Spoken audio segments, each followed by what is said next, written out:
to the picks and bans. Drafting phase na po tayo para sa laro natin. We have BP versus EG. Makikita natin si Roger dito. Dalawa ang pinag-uusapan natin dito kanina. Puso, drama sa side ng EG. Pero yung paglalaro ng Dota, kung gusto mo makakita ng masayang Dota, kung gusto mo makakita ng laban na Dota, dito tayo sa BP. Bakit ulit torn si Butters dito sa dalawa? Alam mo, matagal na kasi akong EG fanboy talaga eh. Panahon pa lang ni Universe eh. Kumbaga yung flavor nung mga tao, yung mga characteristics nila, yung mga attitudes nila, kumbaga kung nakikita mo naman si Sumait kung paano siya magsalita, di ba? So talagang ang flavorful ng nung composition nila. Mga since TI8 pa yan. Oo, since TI8 pa. Pero kung iisipin mo paring Manjin, katulad nung sinabi mo kagabi, these are real human emotions na nakikita natin. Na yes, they are pro players, pero they are still susceptible sa mga bagay talaga na external factors na hindi mo na talaga maiiwasan eh. Oo nga eh. Ganun talaga. Ang nakakagulat kasi dito, parang affected pa rin talaga sila ng mga personal issues sa mga buhay nila. So, mamaya bago natin pag-usapan yan, Evil Geniuses starting off with Chen na makikita natin. So, Nag-iba yung pick nila. Oo, nagbago. ngayon lang ulit nila ito pinik eh. Compare yesterday. Enchantress, Draw Ranger, Vengeful, parang nagko-contest sila nung OG. Paagawan sila kahapon. Pag mga ganitong instances ba bilang mga pro players, alam nyo nga coming in kayo sa pagkatalo na punta kayo sa losers bracket, ano yung mga adjustments na ginagawa ninyo? Ano yung mga strategy na pinag-uusapan ninyo para makabawi? Parang think of another way kasi parang tingin nila sa sarili nila yung last match nila kaya sila natalo kasi parang basa na sila nung kalaban. Kasi parang paulit-ulit na yung pick sila. So parang a new way para start yung bagong match. Parang let's start with a new draft. Fresh. Start fresh. Start fresh lang, laban lang. Walang halong kahit ano at makikita natin dito. Si Fly, the most controversial handshake ever. Actually, Dexter nga yun eh. Dexter Nag-trend after ng match. Nag-trend. Pero eto, mukhang hindi bago to. VP starting off with the Necropos and Crystal Maiden. Medyo kakaiba. Pwede tayo mag-expect ng second pick pag na. If Pug na. ever. Yes. Eh maganda rin kasi yung Maiden, nag-guess kay Chen. Babait mo lang yung neutral creep. Matagal yung duration dun sa sa neutral creeps. Magandang input mula kay Coach BYB. As we can see, Ramses is one of the players who uses the Necropos at maganda rin ang kanyang performance. Greedy Necropose na na-rated. Yung last game nila kanina yan sa Optic. Seems to get Sobrang bugbog nila. Pero Necro din kasi maganda siya eh. Flex pick kasi. Pwede mong ilagay kahit sa lane. Off lane, mid 1, 2, lane, 3. safe lane. Kaya okay din. Still going for the draw. Wow. Draw strat pa rin. Medyo revise lang. May Chen kasi. Ay, draw pa rin naman pala. Sinimulan pa ng Chen. Alam mo, sabi ni Jobizi kahapon, basta may draw, panalo eh. Tingin nyo ba dito? Taking time bomb ba to na naman? Itong Evil Geniuses? Pwede. Kasi unang-una, pag Draw Ranger ka against sa Necrophos, kasi si Necrophos gusto niya magkaroon siya ng mga Yules para matanggal yung gust. Yeah. Kasi yun yung one way para ma-counter si Necrophos eh. Pag sa duration ng gust, kailangan mo na siya mapatay. So, ayun. Okay. Pero tingnan natin dito. Spectre, fourth ban for the side of Evil Geniuses. Habang VP ang medyo nahihirapan sa pagpili, mga kaibigan, ng kanilang fourth ban. Pag mga ganito bang situation na matatalo na kayo, anong mindset ng isang pro player? Kuya BYB, kahapon kasi kasama namin si Bimbo at napag-usapan namin na sobrang nakaka-apekto daw sa laro. Lalo na yung TNC best of 1 against Minesli. Tingin ko, dapat hindi na nila iniisip kasi yung ganun eh. Yung factor na ganun. Mag-focus ka na dapat sa laro kasi talagang nakaka-apekto pag iniisip mong pag natalo kami, laglag. Diba? Parang hindi mo mawala sa isip mo yun pag ganun yung gano'n. Kailangan mag-focus ka lang sa laro. Ganun Parang siguro. mas pinipressure mo yung sarili. Pero itong dalawang teams na to, sa tingin ko mukhang seryoso na talaga. Kasi yung first pick nila, ang bilis. Nagkatalo na nung nagkaroon ng third pick. Anong basa natin dito, Butters? It's still very open-ended for Evil Geniuses, pero tsaka sa Virtus Pro. Pero kung tatanungin mo ko, I think Evil Geniuses dito, Katulad na sinabi ni T kanina, I think a Pugna wouldn't be that bad kasi you're going to expect spammers dito from the side of Virtus Pro considering that they have the Crystal Maiden and it works well against the Necrophos. Kasi kung iisipin mo, if you're gonna go for a Ghost Shroud, Nether Blast lang kakainin mo tapos may Decrepify ka pa. So ibig Goods ka sabihin, na. doble sakit sa ano yun, Necro. Tingnan natin dito. Wow, interesting nyo yung mga bans ng EG, yung mga matataas din ang pick rate sa TI. Spectre, the comeback hero. Yeah. Spec against Kid Ranger, talagang sobrang hirap na matchup. Yan, lagi kang matatabihan kasi pag nag-hunt lang. And yung Klings din, pwede kang 10 malikuran seconds dahil remaining. dun sa kanyang shadow. Na hindi ka rin hindi mo rin kaya makipagnormalan dahil may strafe. 5 Yeah. seconds. Tas malevolence. Projectiles. Yeah. Tingnan natin dito. Ang hirap para sa both teams ha. Pati sa pagban, medyo hindi nila mabasa yung draft dito. Habang Egg, Phoenix naman ang fourth ban ng side ng VP. Fly hero, you can't really give the hero to fly. And kung titignan mo dito yung first two picks ng Virtus Pro, they're not really that good in taking down the Phoenix. So, might as well ban it out. Wag na natin i-chance to. Wag na natin ibigay. Open passive bench actually, so pwedeng pumunta doon yung EG. Pwede na Bench i-pick Pug si na, bench. ay bench draw, no? Kasi Tingnan since high pick rate siya. Oh, ang lakas ng aura nila, tapos may sustain din sila. May save sila ng chain, tapos may save pa ng swap. Kaya sobrang ganda rin siguro ng bench. Vengeful aura, no? Para mabilis. So, sobrang lakas. So, double A combination. Tsaka kung iisipin mo kung mag-eventual spirit sila dito, kaya nilang i-counter yung hyper-aggressiveness ng Virtus Pro. Kung iisipin mo yung laning, kung sasama mo yung draw tsaka yung isang vengeful sa isang lane, they can take down the lane quite easily. Yung first tower, they can actually go for the rotation na rin para makatulong sa ibang lane. So, it's going to be very hard for Virtus Pro to actually stop that kung gagawin nila yun. Nape-pressure ang VP na ubus Virtus Tagal, na oo. reserve time. Turn to Oh, evil overpan. geniuses. Okay, medyo safe pick Nirala. para sa side ng So there's still VP. Pagna and Venge. Nauso yung mga ngayon, no? Yung mga flexible type na hero, hindi mo malaman kung saan pupunta. Ano meron ngayon dito? Ba't nagmirana ang side ng VP? Comfort hero, I would say. Or most likely, kasi high pick rate siya. Yeah. Na 10 parang, seconds remaining. you know, Tsaka siguro good way to deal with Chen din. Isang araw mo lang. Dalawa na. Isang araw mo lang yung alaga. Oo. Dalawa. Dalawa. Pwede niyang 2 ways habol-habulin lang. Oh. Tsaka plus yung factor pa na may Moonlight Shadow, kumbaga hindi pwedeng magpa-easy-easy dito yung draw. Kumbaga meron talagang pattern or meron talagang mga hero na makakapasok doon sa may backline kung hindi talaga nila i-check, di ba? Kill threat. Tama. Kill tama. threat. Oo. Kasi yung draw ranger, sobrang hina niyan sa lane. Yeah. Talagang, Yeah. kung pag nagpipick ka ng draw ranger, yung lane na yun, hindi mo na talaga binibigyan ng focus. Kung baga, papabayaan mo lang siya hanggang makagawa ng space sa mga kampi mo. Ganun lang yung ginagawa kadalasan ng mga team sa draw ranger. Pag nag-level 6 naman kasi siya, pwede siya mag-jungle ng madali. Okay. Mabilis din siya makahabol. So, So, aura lang yung tulong niya ng early. ang dami na nilang silence. Ang dami na nila. Isang gust, isang global silence. Pero Oh, so pumili male kagad hero. ang VP dito. Pumili kagad yung EG dito. So you have the classic Draw Ranger Storm combo plus Virtus Pro, the setup on the ultimate mula dito sa Elder Titan. So first 4 picks, anong nakikita natin ngayon sa compositions ng dalawang team? Keep in mind, Storm Spirit 10 plus Silencer. seconds Strong remaining. combo kasi jump in, I don't care. I got global to back me up. Evil Parang geniuses insta-kill ng one turn hero. to bad. Tsaka itong dalawang to, 100% ata win rate na ito. Si LGD, hindi pa natatalo pag nag-storm draw sila. Tama.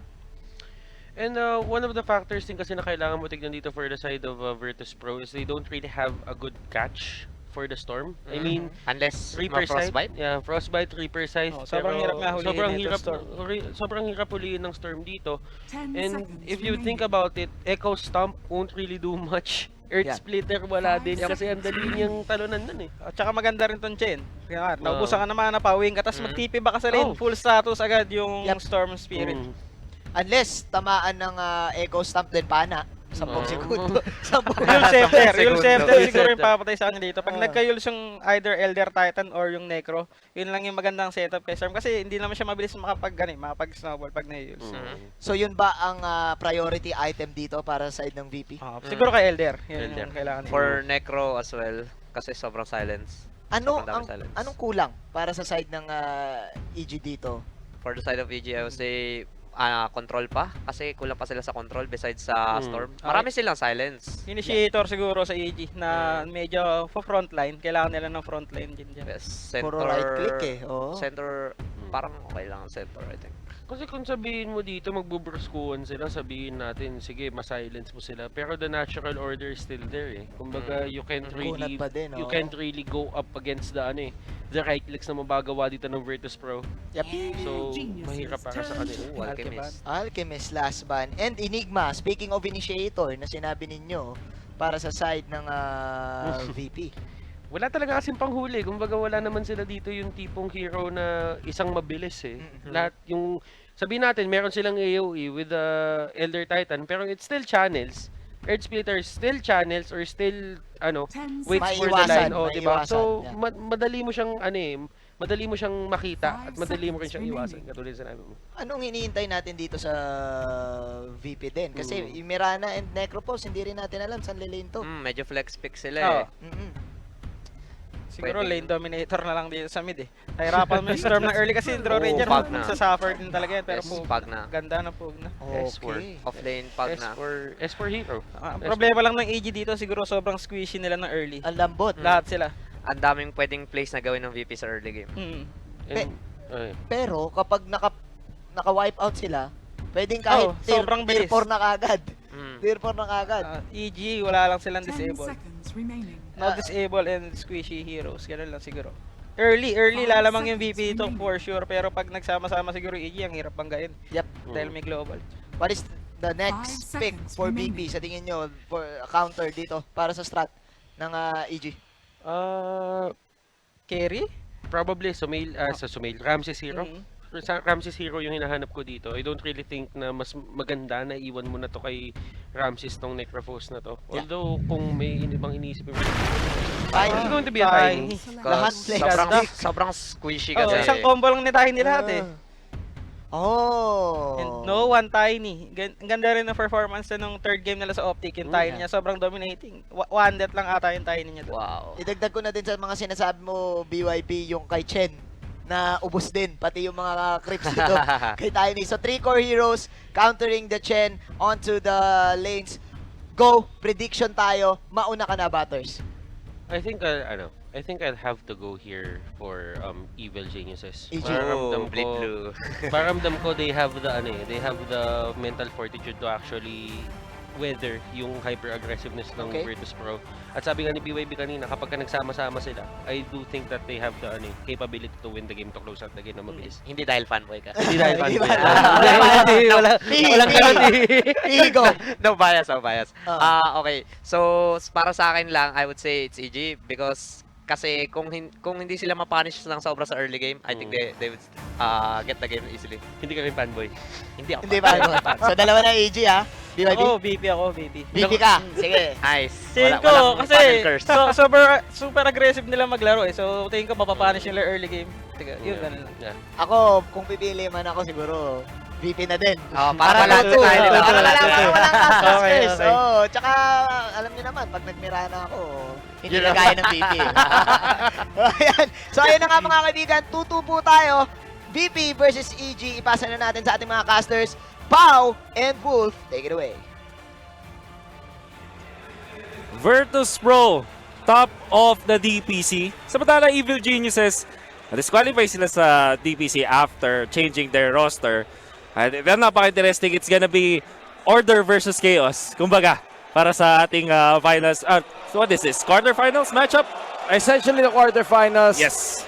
One way or another, one region will be eliminated after this match. That is CIS is on the line here. The top dogs na ng DPC fell into the lower bracket dyan, parang Wolf. Yep. But NA so far today has gone home na rin. This is the last NA hope dito sa ating tournament. Magandang umaga po sa inyong lahat. Pao, kasama ko dito si Wolf, and we are here live for the elimination match between Virtus Pro and Evil Geniuses. Napakaraming storyline dito, parang sobrang dami. Wolf. Titignan naman natin dito, VP, of course, fall from grace yung nangyari sa kanila. Simula pa lang ng ating main event, they fell to LGD. One of the other favorites sa ating tournament, pero ang mas malaking storyline dyan. The top 10 best anime storylines sa Top ating tournament. Evil Geniuses, of course. They went defeated by OG na very Very emotional very match. emotional. There you go. It's a very emotional There match. you go. Ang daming tension between both those teams. But this time, EG versus Virtus Pro, isang matchup na hindi na rin bago sa lahat. I think for 1.5 years, hindi na nalo ang Virtus Pro na isang series versus Evil Geniuses. And then, after that ESL Major, I believe, Oo. natalo nila yung EG for the first time in a very long time. It was a crushing defeat. It was a crushing defeat. Crushing defeat pa nga dyan. Tama ka Yeah. dyan na paring Wolf. Titingnan natin ngayon. Now, we heard what our panelists were saying. EG with a very, very clean draw strategy as well. In terms of synergy lang with the precision aura na pwedeng dalin ng draw. Yeah. But, titingnan natin if they can survive the laning phase against Virtus Pro and their trademark aggression. So this is gonna be a draw strategy by Evil Geniuses. Now, I mean, everybody from our group, paring Bao, nung alam mo, nag-uusap-usap tayo, ito yung mga na-expect nating magiging sikat ngayon sa meta. We saw this first come into vogue nung the Summit 9 when the pro teams figured out that in this 2-1-2 meta, napaka-safe ng draw dahil hindi siya susceptible to ganks dahil kailangan yung kabilang support ng kalaban ay nakapako dun sa kabilang lane just to make sure na hindi ma-deny ang off lane nila. So that meant that draw, a hero with very, very minimal escapes, can thrive in this sort of environment. Also, sinasabi nila na play fast, win fast sa ating sa meta ngayon. And well, meanwhile, there's a slow onto the crystal middle. Pero actually target Playing nila. fast, eto na, the first blood coming out, level 2, Ramses, magagamit ang iyang Crow Shroud to very nice dodge that final blow. Yep. And Napakaganda. able to use his salve na rin, level 2 of this moment. I think, sakto rin na nag-level 2 siya nung moment na yun. He only has got the death pulse first, tapos nagkaroon siya ng shroud bigla. Able to get away. But Chen on a 2-1-2, hindi masyadong, I mean, before the meta, before the 2-1-2 came, people were not considering Chen. But it seems to me na mga heroes na Chen and Enchantress particularly, meron silang kakaibang binibigay sa 2-1-2 lane meta na kind of aggressiveness na sobrang hirap pigilin. Ito yan, paring Wolf. And nakikita nyo, medyo nag-iba yung playstyle ng Chen in this 2-1-2 meta. Dati, we're used to seeing Chen na hindi mo nakikita sa lane. Pupunta siya sa jungle, maghahanap siya ng creep, magagang siya ng lane, then babalik siya sa jungle. But as nakikita nyo ngayon dito, the Chen is staying in the lane kung saan nakakuha siya ng creep. Ginagamit niya lang yun to get that sort of early aggression mong babox out kasi sa early levels naman, ang isang neutral creep na level 4 is stronger than at least a level 2 or level 3. Pretty strong. Especially if you get yung penitence and then meron ka magkaroon ka ng yung granite golem.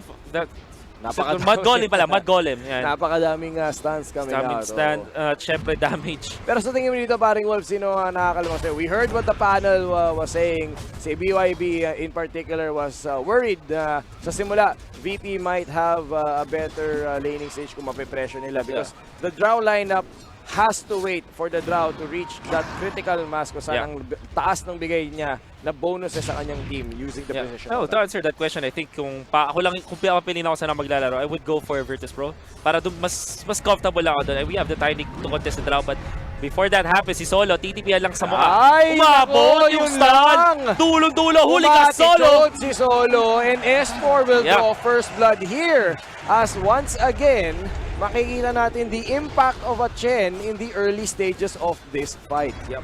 You can see how strong it can, it deals damage. Tapos meron ka pang hug na may draw or now sa top. Ito na naman, right-click nation with some of the spells. Fortunately, Elder Titan is quite tanky as compared to Crystal Maiden, for example, at nabuhay siya doon sa taas. But yeah, to answer what we were talking about kanina, mas comfortable ako maglaro sa Virtus Pro. Meron akong definite win condition, while for Evil Geniuses, it's kinda iffy pa rin eh. Parang it's strong when it's strong, pero pag hindi mo na-checkan yung mga checkboxes mo, mahirapan ka versus Virtus Pro. Especially coming up to dun sa late game na abulin mo, now S4. Big na damage onto Necrophos. Of course, may bonus damage na Magic.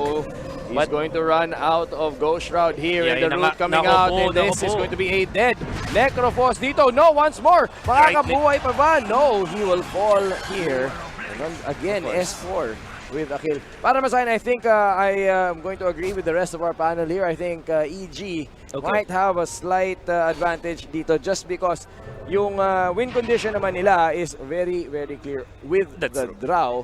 And I think the one weakness lang ng draft nila and something that VP is going to look to abuse here is the fact that they lack any form of reliable Ito front na. line. Makikita mo dyan. Napakadali nilang mapatay once they get caught out. They really need to wait for that time period kung saan the Draw Rangers about level 7, level 8, and makakapag-right-clickan sila with anyone. You don't need, sabi nga nila, diba, the best defense is a overwhelming offense. Wow. Well, at certain drafts for sure, applicable yan.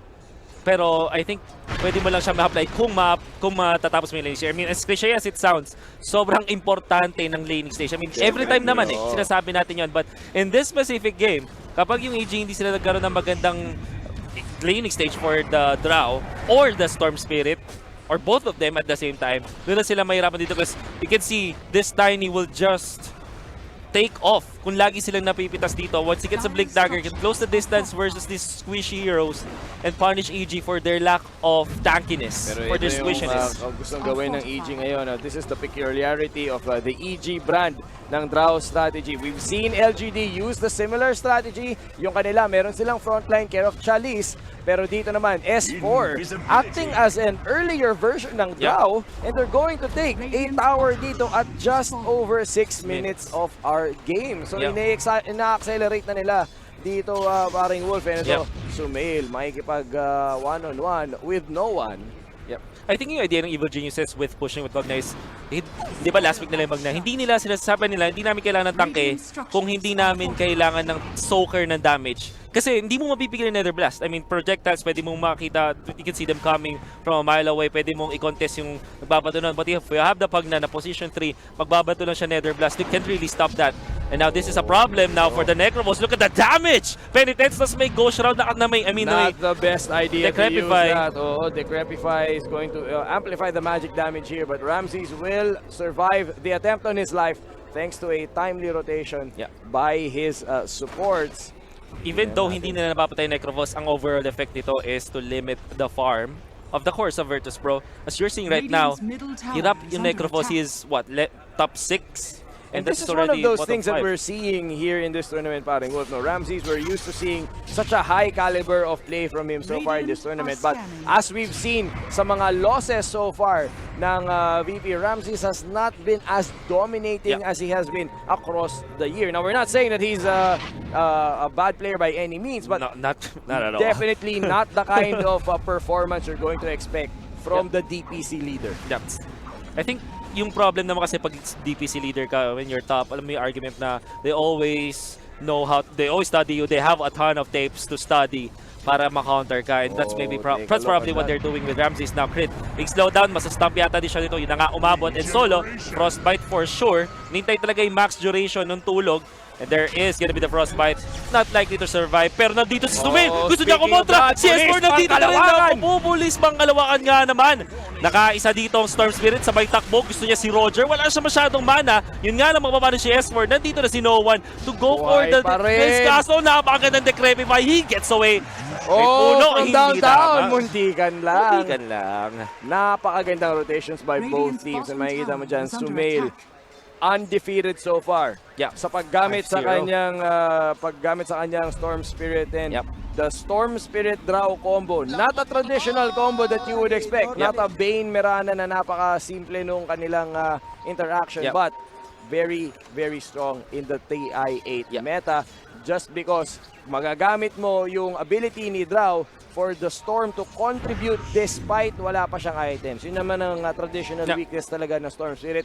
Kailangan niya muna mag-farm up ng levels, ng items bago siya makapag-contribute. But when you have the bonuses from the draw, you can make things happen. Na-accelerate din kasi yung damage output mo, Sir Sir, right now. You have the help of the Chen this time, syempre. Yan naman yung nakikita kong interaction ng heroes ng EG. They have the saves from the Chen. So, kung mag-dive dito si Storm Spirit, you have the send back. And then, meron pang isang layer dyan, yung silencer naman. If you go in further, edi syempre, pwede ka mag-dive because of the global silence whenever you wish. So, this is the pressure that Evil Geniuses is applying versus Virtus I Pro. really enjoy yung ginagawa dito ng EG paring Wolf, no, because they have so much pressure coming in from Crit, coming in from S4.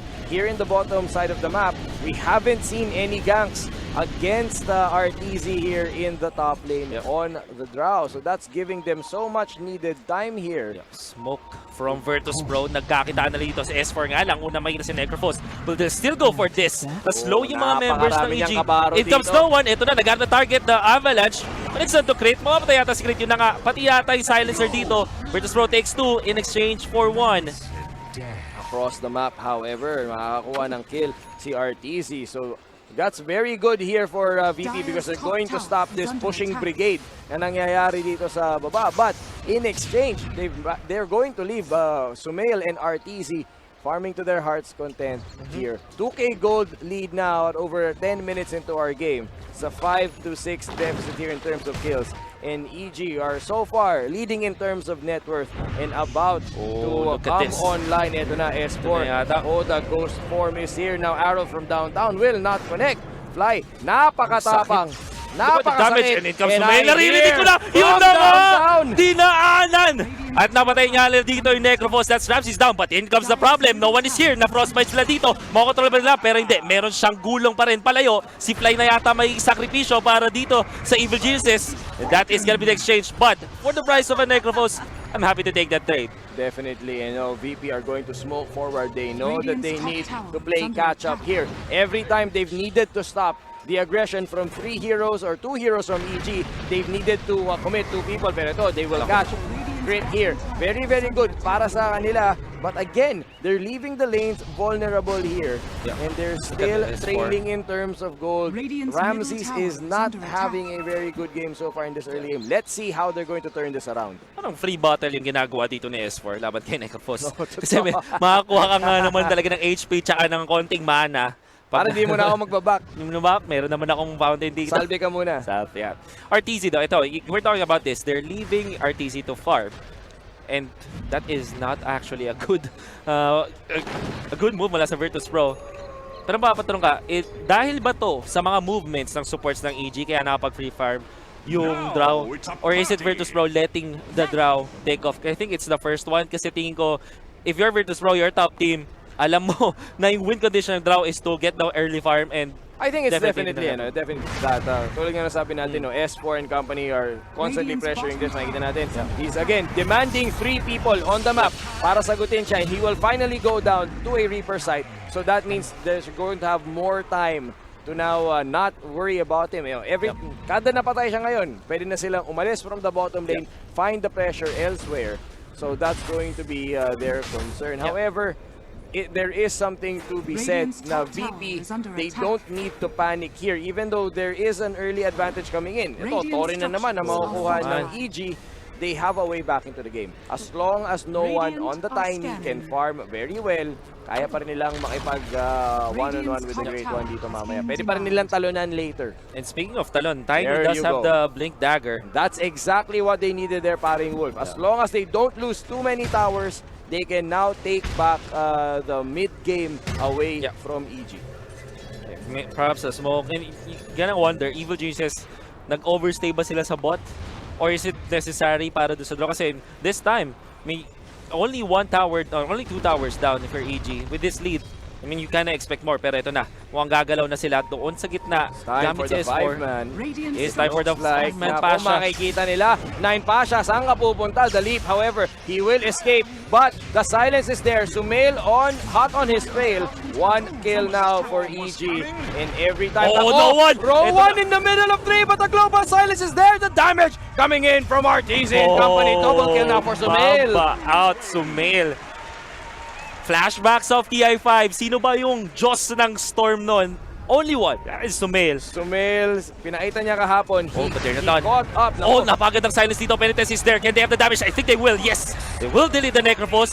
Meron nga lang Earth Splitter dito na tatama kay RTZ, but they don't mind. Hindi naman mataas ang HP. Wala May siyang heal pa. pakialam sa nararamdaman nyo. Sumail? Sumail from the mid lane. Pero naku, umapos lang ng konti. Tamang ano lang. Tamang pangbubuli lang. Tamang pangbubuli lang. Malaki Zoning Sumail. ultimate. Sindak. Zoning ultimate lang muna yon. Pero ito yung sinasabi natin paring Wolf, no? EG, dahil hindi na pressure yung safe lane nila, at 14 minutes into our ball game, Oh, they're no. already here. No one. Nako, nandito, however, Oh, no what a one stop. making the plays. Hindi pa naman CRTC. And there's The a silence pistol coming in. Sumail has already dived the backline. Eto Oh, ngayon, no. Crit, mamamatay. Pasha, mapapatay si Fly. Ito, Nandito, detection, however, Pasha. makikipag-grand one-on-one. Si Oh Pasha my sasabog. At ito nahuli na si S4. Can he survive? May nether ward dito sa lupa. He's standing strong versus many years of Virtus Pro. Nakakuha na siya ng isa pa. Tatlo para sa tatlo. Evil Geniuses. They traded for this one, but it all started dun sa initiation ni No One. Na apat yata yung tinamaan niya na avalanche doon. Napakaganda nun. No one, alam niya na he needs to make things happen. They can't allow EG to just do what they want with their mid lane. Medyo napatagal siguro yung pagstay ng EG in that choke area, allowing VP yeah, to very have the good. initiation. Look at Makita this. natin dyan. Oh, beautiful. Beautiful stun malaki No One. Sumail, of course, pulling through. Yun nga lang, hindi pa kasi time ng storm. Kita mo naman, ubos agad yung mana niya. And this RTZ was outplayed by 9 Pasha for sure. Kasi gusto niya makuha si No One. Ito na nga, No One will be there for the takedown. Napakaganda nun. Pero makikita natin dyan, again, there are still some definite issues with EG strategy. Despite them having the lead here in the early stages ng ating laban, Yep. they simply don't have the HP pool here to really get into an extended unfavorable, fight. an extended fight, an unfavorable fight against the burst damage available dito. Now, Dota Plus with the win probability, 59% for EG. Okay, so alam natin talagang this game, as we have come to expect, will be coming down to the wire. This is the dream scenario. Isipin mo, meron kang double damage rune, tas may regen rune kang activated na. Napaka-anak ng Diyos they, mo naman. they will just smoke up sa... Valve is paying homage to the real Storm God, Sumail. Ito na ang kanilang ahalay, kanilang tribute. Double damage sa may regen, nakahuli na isa. May global science na ginamit. Nakahatak na yung Elder Titan dito. If you're VP, this should be your only loss. Back na. Back na, tama ka. But EG will make sure that you will not just pay for it with the life of one of your supports, as the mid lane creep wave will push towards the tier 2 tower and VP will need to mount a defense. No, EG instead will rotate to another objective. They're going to go for the Roshan instead. Napakagandang pagpasok niya. Yeah, Although I don't think they wanted they to. know. Alam na nila na pabuhay na rin yung Elder Nabuhay, Titan. oo. It's Nabuhay agad.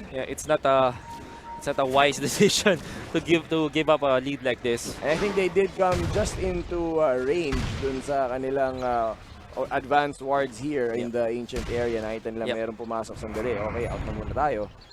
And I think yung Evil Geniuses hindi sila masayang lumaban if there's no global silence. So I think Evil Geniuses would more than likely not fight kapag wala silang global silence laban sa mga members ng Virtus Pro. Kaya completed now on the Storm Spirit. Titingnan natin. Can he contribute a little bit more in this fight? Bloodstone should be queued up para sa kanya, but VP will now try and go for an objective of their own. Otherwise, magpo-fall behind ang kanilang mga supports. Dito sa ating laro, Roger, together with No One, will first try and go for the B-ward, while the rest of VP will pressure the northern side ng ating mapa. Shadow Blade ang napili dito ni RTZ. Can go for surprise attacks. And if you're Virtus Pro, you don't wanna really over-invest sa mga detection for sure. And yeah, I think naging utility build na rin ng mga draw ngayon yung having that defensive tool na meron na Shadow Blade. Parang hindi ka na 100% all-in sa Agi lang talaga. Kinda have to get that gateway, parang alam mo yun, parang gateway na item. Definitely. I mean, we've Shadow seen Blade. before that in the past, historically, mga draw na lineup, medyo mid-game heavy yan. They get outscaled in the late game. But when you have the positioning items ngayon and you rely on your late game talents, kaya mo pa rin makipaglaban sa late game as long as you stay alive. Now, the gust talents, allowing for longer gust or 30% cooldown reduction, they go a long way to controlling the fights mamaya and allows the draw to still contribute kahit na late game na. Ano overall game sense mula sa Evil Geniuses. Hindi ko alam kung sino mismo yung nag-call na yun, but Napakaganda. napakagandang scan. And they were able to get away. That is maturity there mula sa Evil Geniuses. Reading what Virtus.pro was planning to do. Nakakatakot din talaga initiations dito ng Virtus.pro. Every time na hindi nila kita si Tiny sa mapa, they don't want to initiate because no one is really scary. Again, sobrang squishy na mga members dito ng Evil Geniuses, mga heroes nila, so they can be bursted down easily. Pero speaking of burst down, sila yata ang una dito. Inuna nila, global silence, doon agad kay Necromos. Walang katakas-takas, that is Ramses down agad. Mega kill para kay S4. And now ginamit din ng VP ang kanilang defensive ultimate dito. Moonlight Shadow was committed to try and save the life of their core player. Again, Ramses, not exactly what we expected. Nandito, however, EG still around the corner here as 3 members of VP, 4 members of VP, no one, I believe has completed ang kanyang Shadow Blade. So once more, makatatakot ka na lang talaga, EG. You don't want to get overconfident here with your position sa ating laro. This is gonna be tricky. Mukhang gusto nilang i-take yung Roshan dito. At the same time, ayaw nila ating kasi ibigay sa Virtus.pro. But they might be surprised. Although wala ng MLS for Virtus.pro, they will just back down right now, especially dahil dun sa stomp na available para sa VP. Isa sa mga pinakamalakas na Roshan defense tool sa laro. Parang mala-clockwork yung kanyang depensa, for sure. Definitely. In fact, VP, they have a lot of, I think I really like what they're doing here. They're not giving them any easy baskets when it comes to taking these objectives, including the Roshan. They have a lot of ways to scout it out. And they need to keep this up. They cannot let go of this tension. Otherwise, nako. RTZ shows himself. Okay. Napakagandang Shadow Blade doon. At wala pang detection. Detection, nando na! Shadow matagal. There's the gust, pero hindi siya makakatakas. RTZ will be taken out. No one on a killing spree. Questionable positioning there for RTZ as he tried to secure some farm Yeah, right under the nose of Oo. VP. Meron kasi din siyang sentry ward doon. So, he felt comfortable na walang vision yung Virtus.pro dahil may kill sentry ward siya. So, probably daw walang ops wards doon ng Virtus.pro. But, isang magandang warding na naman mula dito sa side ng Virtus.pro.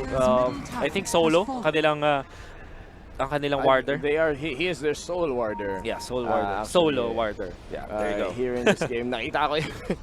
Pero titignan natin ngayon. Now, again, EG are still holding on to their economic lead, but if they continue this na mapipick up sila and no one is doing a fantastic job here policing itong draw stat na to, they might have to switch gears and start building for the late game. Actually, as far as late game goes, di naman din completely takot for Evil Geniuses, especially dahil nga naman sa draw and storm nila. Ang nakakatakot lang dito is if there is like a sabihin na nating power spike yung Virtus.pro over EG. Like imagine 30 minutes tas may BKB si Tiny and Esmeralda. Very scary. We've seen that yesterday actually. Pero Okay, ito na naman ang pagkain ng EG, si Ramses. Bihira nating makita to. But Ramses is again gonna die. And EG will find the hole in the map here as VP will scramble for the defense. And nakunan na sila ng tier 2 tower here in the bot lane. EG looking very crisp ngayon despite some miscommunications in that last farming expedition ni RTZ kanina doon sa ancient area. And if you're EG, kontento ka ba sa takbo ng... Kasi I think that they're still comfortable with this. This is definitely comfortable para sa kanila. I mean, the Drow Ranger is still farming very well. Second in net worth, going for that BKB. Now, BKB timing for them is very important because no one finished 2 items for positioning.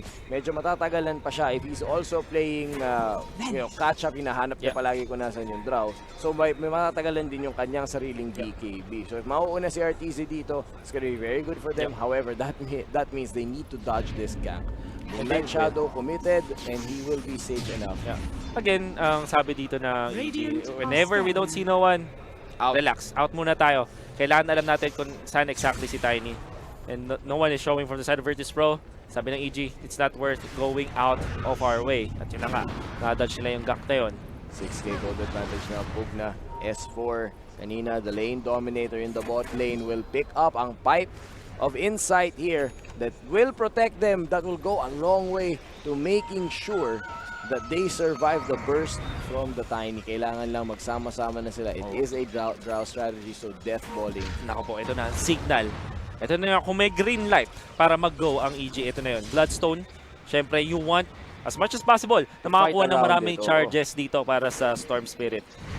Syempre, ang risk lang nito, it could go badly. Parang pag napatayan ka agad nga naman kayo, maubos yung charges. Pero as soon as possible, gusto mong magsimula na mag-build up ng mga souls para sa Bloodstones mo. Bloodstone, I mean. Definitely now, again, mag-iintay muna ng timing. Pipe of Insight completed, Bloodstone completed. Maybe they really are just waiting for RTZ to complete ang kanyang BKB. Pero makikita mo, sinasamahan na siya palagi. Over solo, abutin ba na saan ka pupunta? Nandito, pinunterya. Oh, the burst down, but Mahusay. merong global silence na rin na ginamit. And for that one soul, mag-expend sila ng global silence. Is it worth it? Medyo hindi siya worth it kung yun lang yung magiging basehan. They really need to find a way to get some map control back, take away the vision, take away the warding, and now they need to wait again for that global silence cooldown dito. 7k gold lead now for EG as Arthur has the space now to farm for his next level of items. Dragonlance completed na para sa kanya. BKB will be the next choice. BKB of course, sobrang kailangan niya laban sa control na meron ang Virtus Pro. So ito lang, isa lang yung tagos dito sa BKB na control, that is yung Reaper Scythe. At syempre, without Aghanims, hindi ganun kabilis yung cooldown niyan. You also need to deal the damage. I think sobrang laking tulong nung BKB laban sa Tiny para hindi ka ma-burst down. And sa, sa Mirana, still have to worry about the physical damage, pero that you can kite using mga force staff or tamang positioning lang. Oo. Nako, however, Moonlight Shadow once again ginamit. Oo, Hanapan si Espo, blink in forward. Kakailanganin pa ba? Yun lang. Easy does it para sa Virtus Pro. That's a streak. Binigyan nila ng semi-recovery gold dito si Ramsey, so is at 3, 5, and 4. Bigyan mo siya ng mga AG carries for sure, bubuhatin niya. Bigyan mo siya ng strength carries, sige, pwede. But Something yeah, like this is we're is a seeing harder one. We're seeing a little bit of a different take talaga sa kanya. Now, in this tournament pa lang rin no, paring Wolf, no? He was also given things like Wraith King. Oo. Not necessarily something na maisip mo, ma-associate mo with Ramses. That's true. Isipin mo siguro sa kanya, Juggernaut, Terror Blade, mga ganun tipong hero. Or Morphling, mga ganyan. Broodmother for sure, pero syempre ibang liga na yun eh. Now that being said, EG now, because they lost yung pugna nila and they had to commit yung global silence, they really need to reset here. Pero tapos na ang BKB ni Drow, so they're only waiting for the respawn rate of their other core player S4. And they will move together as one unit. Virtus Pro, nararamdaman na nila to. They know that they cannot stray away masyado from the pack. Makikita nila, Ramses. Fly dodges that one, pero mukhang tatangkin na lang niya dito. Semi out of position. Tapos itong si Fly, paborito niya mag-go out of his way para lang makapaglapag ng ward. At eventually kasi din maintindihan lang din ang mga kalaban mo yun. And that's a punish mula doon sa Virtus Pro. While hinahabol siya, they're securing yung farm niya dito sa mga Ancient Creeps. But VP will first try and check Roshan to see kung natapos na ba doon. BKB purchased by RTZ this time. Tamang pressure lang din sa lates. Magdi-link is fair siya dito. Again, isa na lang talaga yung pipigil sa kanya para, makapag-control sa kanya. That's the Reaper Scythe kapag may BKB siya. And kapag nagkaroon siya ng link and sphere, wala nang contest sa kanya dito essentially. And it's probably also good kasi meron ding stats yun na binibigay. For a little bit, may pa rin yan sa Precision Aura. Tingnan natin however na habang nangyayari yan, VP once again going very aggressive, playing this matchup really well despite them trailing with the deficit. However, Sumail is here, the stun! Hindi mag-connect, ayun lang, hahabulin kayo ngayon. Hinahabol nga dito si Crystal Maiden, this could be the easy kill para sa EG, but can they get more? That's a question. Sumail jumps in, wala siya masyadong mana. Has to be really careful this time, buti na lang wala siyang vision kay Tiny. If that happened, he would have gone for that big mountain. Nako po, RTZ. They are both under invisibility. Nako. Pretty close. Go ni RTZ dito. He does have the BKB. Pero di niya muna in-activate. Penitence is there. Nandito si Sumail. They will get the kill. That is no one down. Napakaganda nun, paring Wolf. No? He didn't even have to commit the gust. Waiting for the exact moment na gagamitin niya yung kanyang stun, which means that there's going to be a free window for Sumail to jump in and take down the one carry player that's keeping EG in check. Pasha will try and disable RTZ but will not connect with the arrow, and now ito na. Ito na. Round 2 with Roshan. Kaya ba nila this time? Well, I think kaya nila kasi walang Tiny. I mean, there could be a stomp. Wala doon sa Elder Titan, but without the Tiny, yan na contest versus They Pro. really don't have the ability to close the gap from yung position nila at harapin na mano-e-mano itong EG dito without the Tiny and his Blink Dagger, especially ang kanyang Shadow Blade. So now, EG sitting pretty here, Aegis advantage in hand. Titingnan natin, will they death ball into the mid lane? Oh man. I The hope fans here in... Grabe. I hope you can hear the fans. Sobrang nakaka-hype.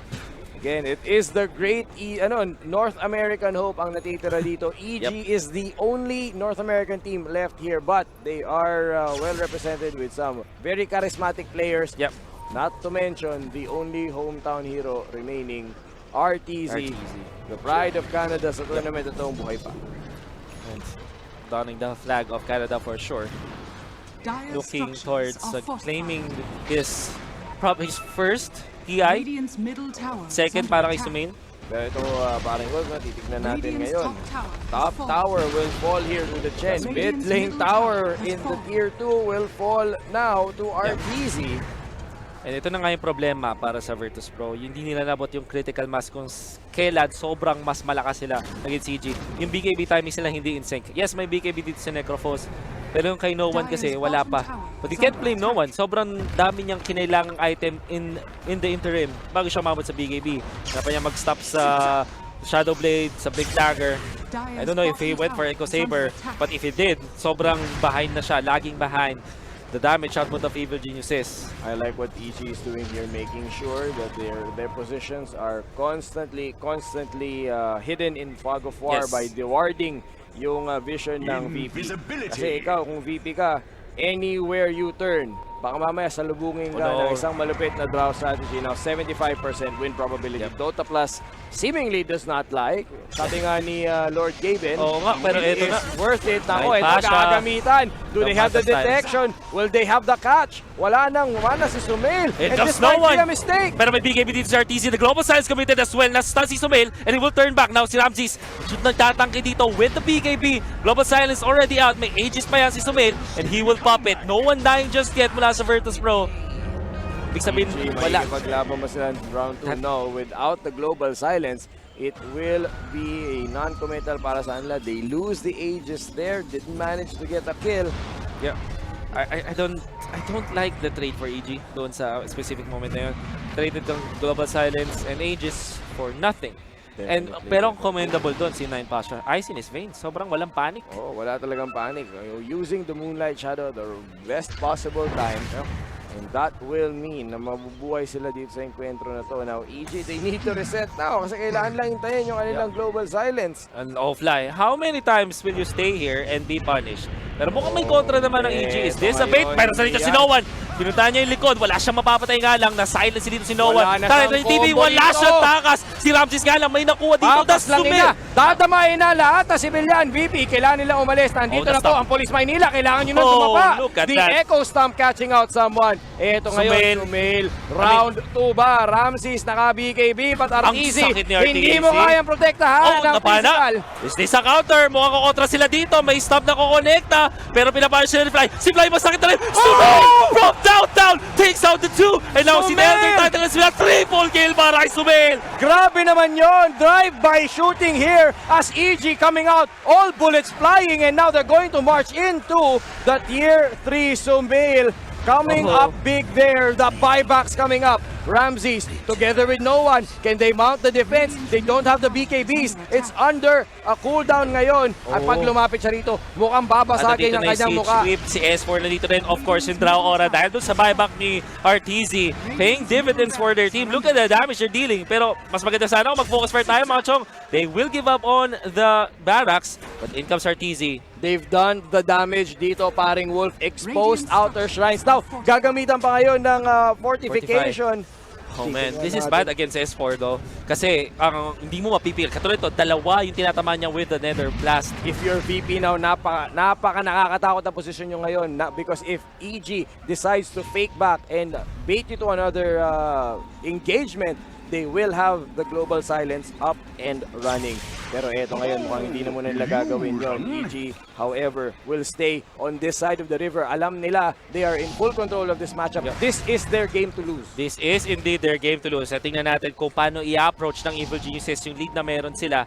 But they have to not be reckless. Yes, But speaking of reckless, ayan! Walang buyback! Tinanong mo, paring Wolf, no, paano nila i-approach? With ruthless aggression, care of Sumail, RTZ will secure the kill. But however, the King will make it happen for EG. That is true.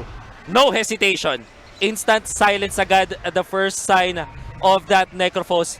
Wala siyang buyback. This is more than bad para sa Virtus Pro. Na-try nila dito i-salvage. Oh, no heroes! 3 heroes! Pero hindi pa rin makuha yung kill. No one is actually dying. Wala rin siyang buyback. Wala nang buyback. Tatlo Eto pa na, na. GG has been called as Sumail flexes his muscles versus Virtus Pro. In that last engagement, talk about ice in his veins, crit.